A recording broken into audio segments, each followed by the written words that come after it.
Welcome back. In this video, we're going to introduce something called pseudocode, which isn't any particular programming language like C or Python, but rather just English or any language that you prefer.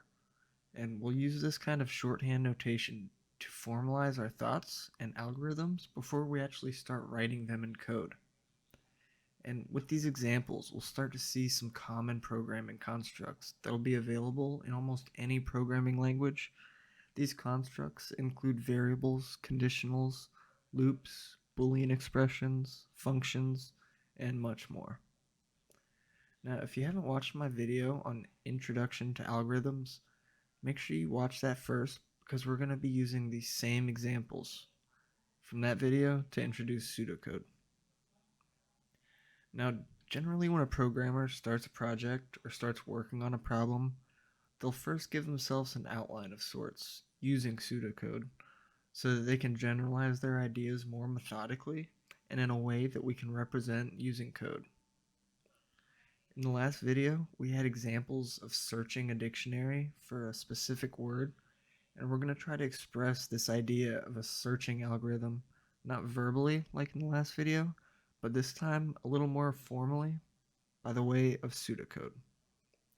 So let's start with that first algorithm, where we search page by page, linearly if you will, for the word that we are looking for and see how we can translate this idea into pseudocode. And I'll propose that the first step of that algorithm was to pick up the dictionary.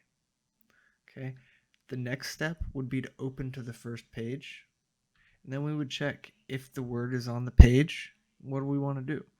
Well, let's just say we'll print the definition of the word, and then we'll exit our program. Because we found the word, the program has accomplished its goal, and there's no more work to be done, so we just exit. Else, if the word is not on the page, well, what do we want to do? We want to flip the page and go to the next one. And then we want to go back to step 3. So we'll complete this process over and over again, looking at the word or looking at the page, and if the word is on the page, we'll print it and exit. Otherwise, we'll go to the next page. And this is pseudocode, just some sort of shorthand English or any preferred language to express our thoughts a little bit closer to what the computer can understand. But remember that the computer can't understand this, only humans can, and that's really who this is for. It's just a way to formalize your ideas so that you can work step by step rather than trying to focus on everything all at once. But let's look back at this pseudocode of our algorithm and notice a few things. Let me ask a question. Did we handle every possible outcome that could happen? We're going to open to the first page, and if the word is on the page, we'll print out the definition. Else, if the word is not on the page, we'll go to the next page and we'll repeat the process. And it would seem that this would look at every page of the book unless we found the word we're looking for. But what if we get to the end and the word we're looking for wasn't in the dictionary for whatever reason? Maybe instead of searching for the word computer, we search for something like Oreo, which is a name and wouldn't be in the dictionary. Well, with this currently how it is, we could imagine that when we got to the end and there was no more pages, then when we got to this line 7, we wouldn't know what to do. The computer might crash, it might freeze, we might get stuck in an infinite loop and just keep checking that final page over and over and over again. And so let's fix this. And we might just need to check, for example, if there are no more pages and we still haven't found our word yet, then it must be the case that the word isn't in the dictionary. And I'll propose we can add this, or we can fix this by adding a quote-unquote if statement before we flip to the next page. So we can do something like, if there are no more pages, then we can just print the word is not found, and then we can exit the program so that it doesn't run forever. So that was a simple example of pseudocode. Now let's try the example where we kept dividing the problem in half and in half and see if we can formalize that idea as well. And we'll see some of these same constructs like if statements conditionals, loops, and others in this example as well. So I'll write this next algorithm out, and then we'll go over it, and I want to take a closer look at some of these constructs that we're seeing. And remember, this is that divide and conquer algorithm that had the running time of log base 2 of n, where we kept splitting the problem in half and in half and in half. And we could formalize it as such. First, we pick up the dictionary. Next, we open to the middle of the dictionary. And we look at the page and we'll ask the question, if the word is on the page, what do we want to do? Well, again, we just print the definition of the word and then we exit. However, else if the word is earlier in the dictionary, well, what do we want to do then? We want to open to the middle of the left half of the dictionary. Remember, we're kind of throwing away the right half of the problem.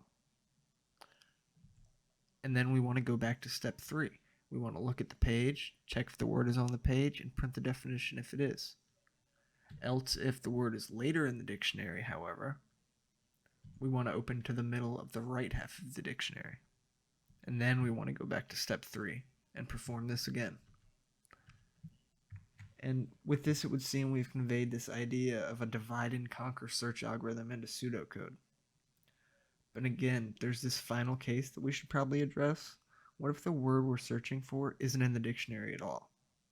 And this is something that's known as a bug, some corner case that the programmer didn't account for, and when this case occurs, the computer gets stuck and doesn't know how to handle it. So we might get a crash, it might freeze, or something like in the last example may happen, where we find ourselves stuck in this infinite loop because something went wrong. And you will undoubtedly run into problems like this from time to time. And really, you just have to think about every possible case that can occur when solving a problem. So let's fix this real fast and then look closer at some of the syntax that we've used in our pseudocode. And I'll propose that we can fix this by adding a final clause, else print word not found. Because if we make it through all the pages and we still haven't found the word, then we just print that the word's not found and we can exit our program. So let's dissect this pseudocode a little bit. You'll see highlighted here are my English verbs, or actions really. Pick up, go to, look at, print, exit, etc. And we're going to start calling these actions functions. And when you're programming, anytime you want the computer to do something or to take action, we're going to do so by calling these things functions. Now, next you'll see highlighted are my ifs, my else ifs, and my elses. And these are what's known as conditionals. And really, conditionals allow us to take one path or another. Next, you'll see what are known as Boolean expressions, which is just a fancy way of saying a question that evaluates to either true or false, yes or no, 0 or 1. And these Boolean expressions are what's going to help decide which path we should take when evaluating our conditionals. For example, we're going to do what's indented if and only if the word is on the page. And word is on page, quote unquote, is an example of a Boolean expression because the word is either going to be on the page and we'll do what's indented, or it's not going to be on the page and we won't do what's indented. We'll just move down to the next conditional. And you might now be able to see why these particular lines are being indented. It's just a way of saying that if the conditional returns true, then this is what I want to happen. And this is going to translate very closely to code once we start seeing this in a real programming language. And finally, we have these go back to line 3 statements, which are an example of a loop. We can tell the computer that we want to do something over and over and over again.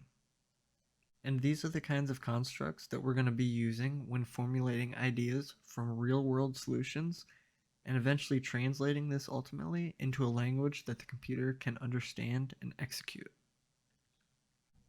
So this has been my video on pseudocode. I hope you enjoyed and got some value out of this. And if you have any questions, put them in the comments section and I'll reply as soon as possible.